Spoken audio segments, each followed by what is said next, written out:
এখন জাতীয় সংসদটা হলো আমাদের মূল ফোকাস। এরপরে যদি রাজনৈতিক ঐক্যমত্য হয়, সরকার যদি মনে করে যে সরকার স্থানীয় সরকার নির্বাচন করার জন্য সর্বতোভাবে প্রস্তুত, সরকার যদি নির্বাচন কমিশনকে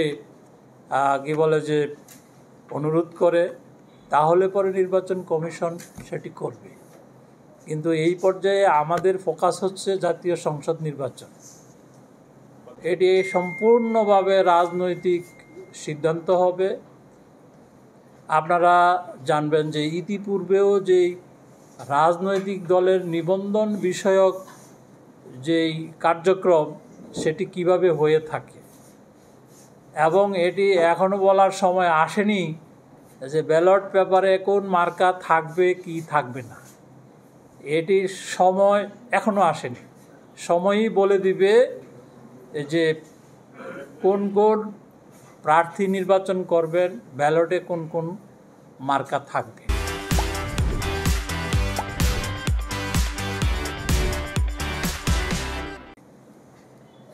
সরকারের পক্ষ থেকে, প্রধান উপদেষ্টার পক্ষ থেকে একটা টাইম লাইন তিনি বলেছেন। গত 16ই ডিসেম্বরে বক্তৃতায় বলেছেন, কতদিন আগেও বলেছেন। সুতরাং সেই টাইম লাইনের ডিসেম্বরটাকে ধরে আমরা প্রস্তুতি নিচ্ছি যে আমাদের ভোটার তালিকা হালনাগাদ করার কাজ 11ই মার্চ এপ্রিল শেষ হচ্ছে। তো সেই দিক থেকে আমরা আমাদের পারফরমেন্স কি, এখানে কারোর কোনো অনুযোগ অভিযোগ আছে কি না, কোনো সমস্যা আছে কি না, এগুলো দেখা।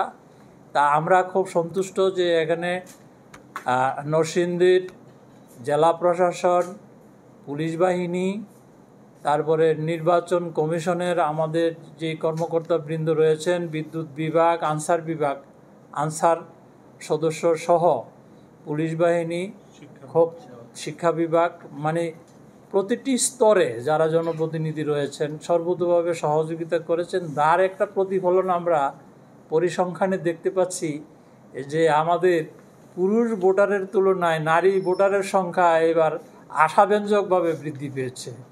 এতে করে আমরা স্পষ্টত বুঝতে পারি যে আইন শৃঙ্খলা যে পরিস্থিতিটা, আমাদের মা বোনদের যে আশঙ্কা ছিল, সেটি কাটিয়ে উঠে তারা ভোটার হওয়ার একটা জাগরণ সৃষ্টি হয়েছে।